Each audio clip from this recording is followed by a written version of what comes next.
I am the Tofu Golem. Please enjoy the video. You start right now by confirming your iPhone model and iOS version so you know which battery firmware applies. Back up the device to iCloud or Finder. Once done, make sure the backup completes. Charge to over 20% or plug in a light. This prevents shutdown during diagnostics. Gather tools, a pentalobe screwdriver and a spudger. These first steps avoid data loss and allow safe disassembly. Do not proceed until backup and charge are verified. Once done with prep, check settings battery health and read the unverified message. Note any serial mismatch. Power the iPhone fully off. Remove the display gently, work slowly to avoid tearing flex cables, and disconnect the battery connector. Document connector positions with clear photos. This helps if connectors look similar.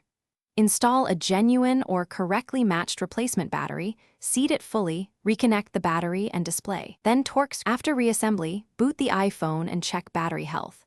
A correct install and calibration should show verified status. To calibrate, charge uninterrupted to 100%, then use the phone until it shuts down and recharge to 100% again. This helps the system measure capacity accurately.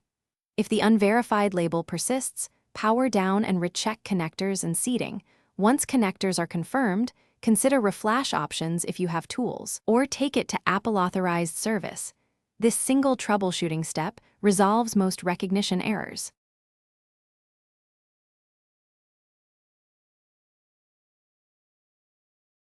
Thanks for watching.